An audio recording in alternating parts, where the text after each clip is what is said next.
सुभान अल्लाह। जद मलक बई खुदा जा ईदा फकीर आदो, जद मलक बई खुदा जा ईदा फकीर आदो, मलक बई खुदा जा ईदा फकीर आदो, मलक बई खुदा जा ईदा फकीर आदो। छिड़ो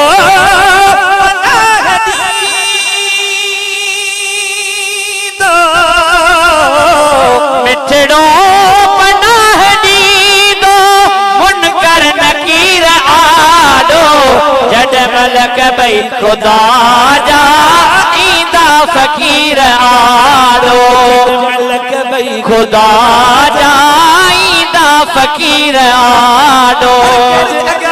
अगर अमा भी चवंदो साईं तव्हांजे मथां भी करम थी पवंदा हुआ जो भी लिस्ट में नालो लिखी वेंदो त आवाज खे बुलंद करे हीअं चओ, जद मलक बई खुदा जा ईदा फकीर आदो, मलक बई खुदा जा ईदा फकीर आदो।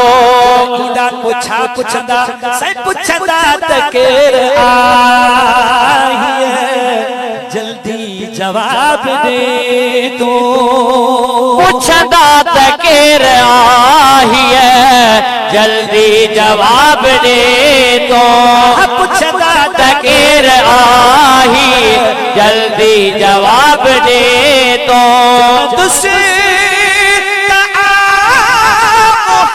सल्लल्लाहु अलैहि वसल्लम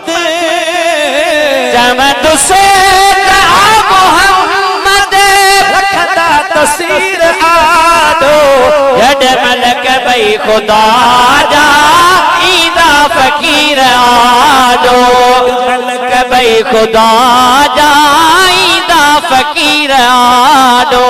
चिड़ो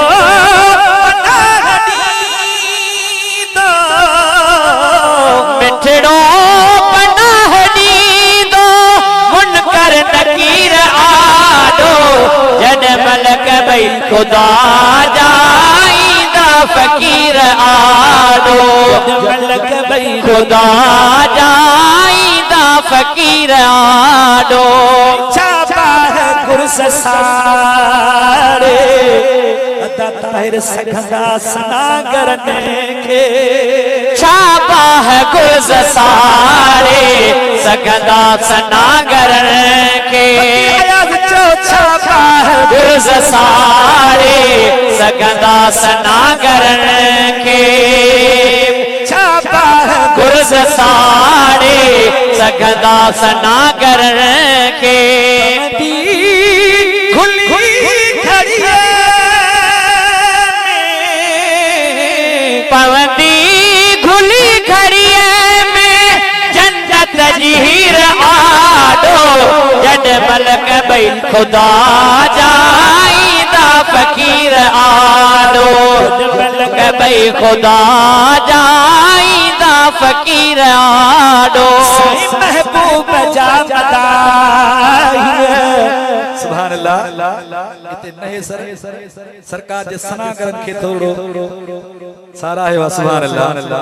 अदा सरकार जो सनागर होजे उनके गुजारिश आशिक रसूल सदाए सरकार जी सुन्नत जरूर पंहिंजे चेहरे ते सजाए।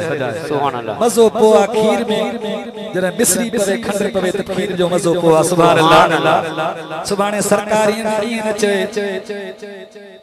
मुझो सनागर सदाई पियो ऐं चेहरे ते मुझो बाग बस सजायो तो सुभान अल्लाह।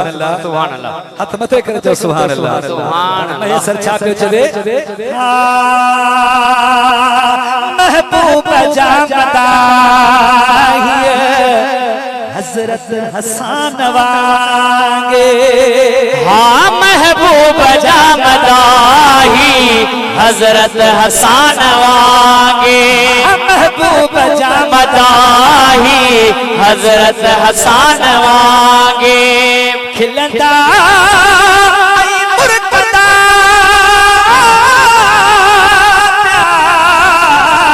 खिलंदा मुर्कंदा जद मलक बई खुदा जा ईदा फकीर आदो,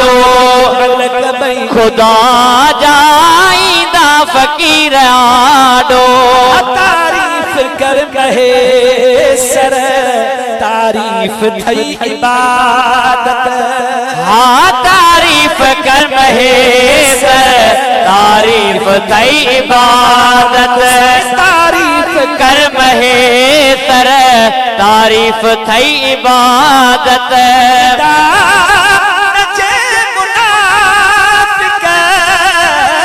मनदान जे मुनाफिक रोता से नीर आडो जड मलक भई खुदा जा ईदा फकीर आडो मलक भई खुदा जा ईदा फकीर आडो